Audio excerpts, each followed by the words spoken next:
السلام علیکم ورحمۃ اللہ وبرکاتہ۔ بسم اللہ الرحمن الرحیم۔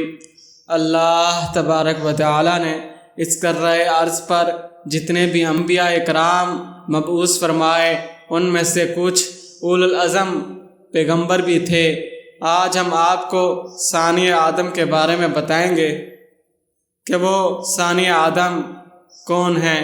ابھی تک جن بھائیوں نے ہمارا چینل سبسکرائب نہیں کیا وہ ہمارا چینل سبسکرائب کر لیں، لائک کریں، شیئر کریں۔ ثانیہ آدم اولو العزم پیغمبر حضرت نوح علیہ السلام ہیں۔ جب اللہ تبارک و تعالی نے انہیں نبوت عطا کی اس وقت ان کی عمر 350 سال تھی۔ نوح علیہ السلام کو مبعوث کرنے سے پہلے، نبوت عطا کرنے سے پہلے ان کی قوم اللہ کی نافرمانی سرکشی میں لگی ہوئی تھی۔ آدم علیہ السلام کے وفات کے بعد ان کی قوم میں 5 ایسے لوگ تھے جو بڑے نیک اللہ کے ولی تھے۔ جب ان کی وفات ہو گئی تو شیطان ان کے پاس آیا، ان کی قوم کو آ کے گمراہ کیا۔ اس نے کہا کہ ان 5 بزرگوں کی تصویریں اپنے گھروں میں رکھ لو۔ جب انہوں نے ان کی تصویریں اپنے گھروں میں رکھ لیں، جب وہ نسل گزر گئی دوسری نسل آئی تو اس نے اس نسل کو گمراہ کیا کہ ان تصویروں کی، جن کی تم نے تصویریں بنا کے رکھی ہیں، تمہارے آباء و اجداد ان کی عبادت کیا کرتے تھے، ان کو پوجا کرتے تھے، اگرچہ تم ان کے بت بنا کے ان کی عبادت شروع کر دو، یہ اللہ کے ولی تھے، اللہ کے ولیوں کو تم پوجنا شروع کر دو۔ تو جب نوح علیہ السلام کو اس قوم میں نبوت ملی تو نوح علیہ السلام نے انہیں دن رات اللہ کی عبادت کرنے کا حکم دیا، مگر جب بھی نوح علیہ السلام دعوت انہیں دیتے، انہیں اللہ کی توحید بیان کرتے، وہ منہ موڑ کر بھاگ جاتے۔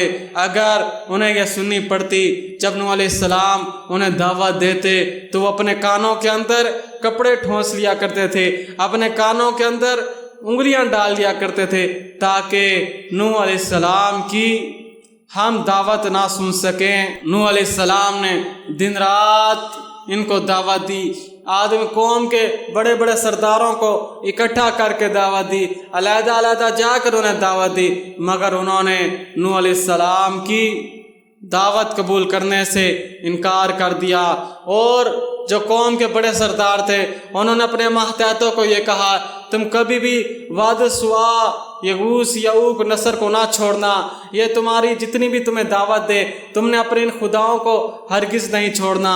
تو ان کی قوم نے اپنے سرداروں کی بات مانی اور نوح علیہ السلام کی دعوت توحید کا انکار کر دیا، اور اپنے ان سرداروں کی بات مان کر ان 5 بڑے بزرگوں جن کے انہوں نے بت بنائے ہوئے تھے ان کی عبادت کرتے رہ گئے۔ واد سوا، یغوث، یعوق و نصر یہ سب تھے۔ اللہ تبارک و تعالی نے ان کا ذکر سورۃ نوح میں تفصیل کے ساتھ ذکر کیا ہے۔ نوح علیہ السلام نے اپنی قوم کو 950 سال تک اعلانیہ اور پوشیدہ اللہ تعالیٰ کی وحدانیت کی طرف بلایا۔ جب قوم نے ان کی ایک نہ سنی تو انہوں نے اللہ تبارک و تعالیٰ سے یہ دعا فرمائی اور اپنی قوم کے لیے بد دعا کی، رب لا تذر علی الارض من الکافرین دیارا، اے اللہ زمین کے اوپر ایک بھی کافروں کا گھر نہ چھوڑنا۔ پھر اللہ تبارک و تعالیٰ نے حضرت نوح علیہ السلام کو درخت لگانے اور 40 سال بعد انہیں کاٹنے کا حکم دیا، اور اس کے ساتھ کاٹ کر کشتی بنانے کا حکم دیا۔ قرآن پاک میں اللہ تعالیٰ فرماتے ہیں نوح علیہ السلام کے بارے میں حکم دیا نوح علیہ السلام کو، وَاصْنَعِ الْفُلْكَ بِأَعْيُنِنَا وَوَحْيِنَا، اور ایک کشتی ہماری حفاظت میں ہمارے حکم سے تیار کر۔ پاس نوح علیہ السلام نے درخت کاٹا اور کشتی بنانا شروع کر دی۔ رسول اللہ صلی اللہ علیہ وسلم نے فرمایا، اللہ تبارک و تعالی نوح کی قوم میں سے کسی پر رحم کرتا تو وہ ایک بچے کی ماں ہوتی۔ رسول اللہ صلی اللہ علیہ وسلم نے فرمایا، نوح علیہ السلام نے اپنی قوم کو 950 سال تک دعوت دی، جب انہوں نے انکار کیا تو نوح علیہ السلام نے ایک درخت لگایا جو بڑا ہو گیا، پھر اس کو کاٹ کر کشتی بنانا شروع کر دی۔ جب ان کی قوم کے افراد وہاں سے گزرتے پوچھتے کیا کر رہے ہو، نوح علیہ السلام جواب دیتے کشتی بنا رہا ہوں، تو قوم والے ان کا مذاق اڑاتے اور کہتے خشکی پر کشتی بنا رہے ہو، ہوا سے چلاؤ گے کیا؟ نوح علیہ السلام فرماتے ان قریب تمہیں پتہ چل جائے گا، جس طرح تم ہمارا مذاق اڑاتے ہو ہم بھی تمہارا مذاق اڑائیں گے۔ یہ بات اللہ تبارک و تعالیٰ نے قرآن پاک میں ذکر فرمائی۔ رسول اللہ صلی اللہ علیہ وسلم فرماتے ہیں جب کشتی بنا کر فارغ ہوئے تنور سے پانی نکلنے لگا اور پانی محلے گلیوں میں بھرنے لگا، حتیٰ کہ بچے کی ماں خوف زدہ ہو کر پہاڑ پر چڑھ گئی۔ جب پانی وہاں پہنچا تو مزید پہاڑ کے اوپر چڑھ گئی بچے کو لے کر، یہاں تک کہ پانی بھی وہاں پہنچ گیا۔ جب پانی وہاں پہنچا اس نے اپنے بچے کو اپنے ہاتھ میں اٹھایا، پس پانی اسے اپنے ساتھ بہا کر لے گیا۔ اللہ تبارک و تعالی اگر اس دن کسی پر رحم فرماتے تو وہ اس بچے کی ماں ہوتی۔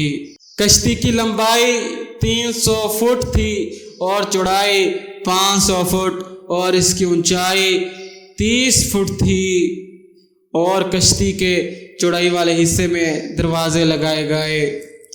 ایک دفعہ حضرت عیسی علیہ السلام سے ان کے حواریوں نے کہا آپ کسی ایک ایسے شخص کو زندہ کریں جس نے کشتی انوح کو دیکھا اور وہ ہم اس سے کشتی انوح کے بارے میں سوال کریں۔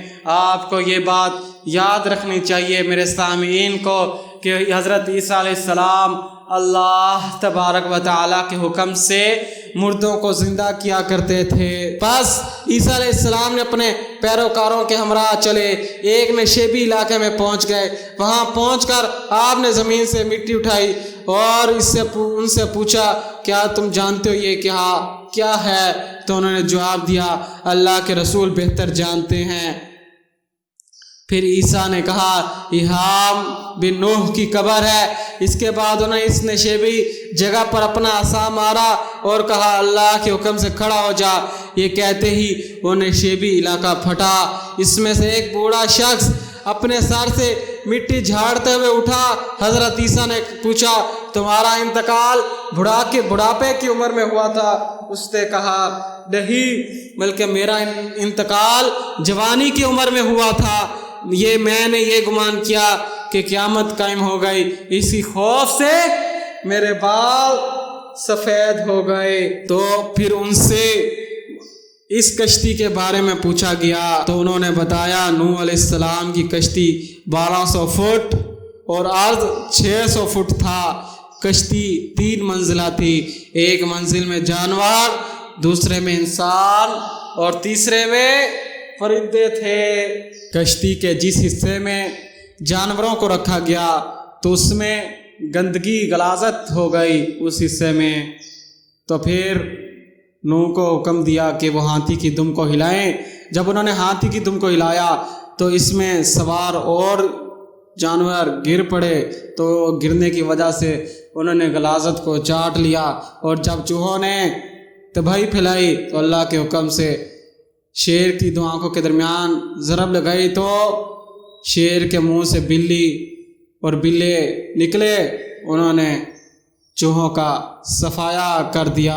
عیسیٰ علیہ السلام کے حواریوں نے سوال کیا عیسیٰ علیہ السلام سے کہ نوح علیہ السلام کو کیسے پتہ چلا کہ تمام شہر پانی میں غرق ہو گئے؟ تو انہوں نے جواب دیا کہ ایک کوے کو بھیجا کہ وہ خبر لا کر دیتا تھا، لیکن وہ نہ آیا۔ ایک دن دیکھا کہ وہ مردہ جانور کا گوشت کھا رہا ہے تو نوح علیہ السلام نے اسے بد دعا دی۔ تو آج تک کوے کی آواز کو اچھا نہیں سمجھا جاتا۔ پھر نوح علیہ السلام نے کبوتر کو بھیجا، وہ جا کے پانی میں بیٹھا تو اس کے پاؤں میلے ہو گئے۔ تو اس وجہ سے نوح علیہ السلام کو پتہ چلا کہ تمام علاقے غرق ہو چکی ہے، اور کبوتر کو دعا دی، اس وجہ سے کبوتر اعلیٰ پرندوں میں شمار ہونے لگا اور ایک دوسرے جگہ پر خطوط لے جانے کے لیے پچھلے زمانوں میں استعمال ہوتا تھا۔ عیسیٰ علیہ السلام نے جب حام بن نوح کو زندہ کیا تو ان کے حواریوں نے کہا آپ ہمارے ساتھ چلیں، ہم بیٹھ کر کہیں باتیں کرتے ہیں۔ تو انہوں نے کہا کہ جس شخص کا رزق ختم ہو چکا ہو وہ کیسے آپ کے ساتھ جا سکتا ہے۔ پھر عیسیٰ علیہ السلام نے فرمایا اللہ کے حکم سے لوٹ جا، اور دوبارہ مٹی میں چلا گیا۔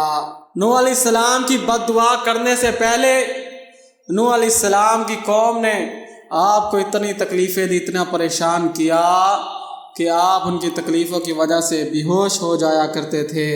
پھر اللہ تبارک و تعالی نے نوح علیہ السلام کو اس کشتی کو تیار کرنے کا حکم دیا۔ جب تیار ہو گئی تو اس میں لوگوں کو سوار کرنے کا حکم دیا۔ تو ہر جاندار کے 2 جوڑے سوار کیے، اور جو اللہ تبارک و تعالیٰ کے مومن بندے، اور نوح علیہ السلام کو حکم دیا جب تنور سے پانی نکلتا دیکھیں تو کشتی میں سوار ہو جائیں، تو آپ نے اسی طرح کیا۔ ابن عباس سے مروی ہے کہ جب تمام جانور چرند پرند کشتی میں سوار ہو گئے، سب سے پہلے چونٹی اور سب سے آخر میں گدھے کو کشتی میں سوار کیا، تو ابلیس گدھے کی دم سے چمٹ گیا اور گدھے کو اندر جانے سے روکے رکھا۔ تو نوح نے گدھے کو مخاطب کر کے فرمایا تو داخل ہو جا، اگرچہ تیرے ساتھ شیطان ہی کیوں نہ ہو۔ جب شیطان نے یہ سنا تو گدھے کو چھوڑا اور خود بھی گدھے کے ساتھ داخل ہو گیا۔ جب نوح علیہ السلام نے شیطان کو کشتی میں سوار دیکھا تو اس سے پوچھا تمہیں کس چیز نے سوار کیا؟ اے اللہ کے دشمن کشتی سے نکل جا۔ شیطان نے کہا اب اس کے سوا کوئی چارہ نہیں، آپ مجھے اپنے ساتھ سوار کر لیں۔ یوں شیطان کشتی کے اوپر والے حصے میں سوار ہو گیا۔ نوح علیہ السلام سوار ہو گئے اور اپنے ساتھ تمام مومنین جانوروں کو لے کر سوار ہوئے۔ اس وقت آسمان کے دروازے کھول دیے گئے، جیسے اللہ تبارک و تعالی نے قرآن پاک میں فرمایا۔ اس آیت کا ترجمہ اور پھر ہم نے باکثرت برسنے والے پانی سے آسمان کے دروازے کھول دیے اور ہم نے زمین سے چشمے بہا دیے، پھر دونوں جانب سے پانی مل گیا اور اس کا کام کے لیے جمع ہو گیا جو اس کا مقدر ہو چکا تھا۔ اس حالت میں نوح علیہ السلام نے اپنے بیٹے کو کہا اے بیٹا ہمارے ساتھ سوار ہو جا، لیکن وہ اپنے کفر پہ ڈٹا رہا۔ اس نے کہا میں پہاڑ پہ چڑھ جاؤں گا، مجھے پانی بچا لے گا، لیکن نوح علیہ السلام نے کہا اللہ کے حکم کے علاوہ تجھے کوئی نہیں بچا سکتا۔ پھر ایک موج آئی اور اس نے پہاڑ پہ چڑھے ہوئے یام بن نوح کو اپنے لہر کے ساتھ گھسیٹ کے پانی میں غرق کر دیا، اور پانی پہاڑوں سے 15 فٹ بلند ہو گیا۔ تمام چیزیں ہلاک ہو گئی سوائے نوح علیہ السلام کی کشتی میں جتنے سوار تھے ان کے علاوہ۔ 40 دن 40 راتیں خوب بارش برسی، یہاں تک کہ تمام وحشی جانور چرند پرند جمع ہو کر نوح علیہ السلام کے پاس حاضر ہوئے۔ آپ نے ان میں سے 2 جوڑی کشتی میں سوار کر لی۔ آپ نے آدم علیہ السلام کا جسد پاک کو بھی کشتی میں رکھ لیا۔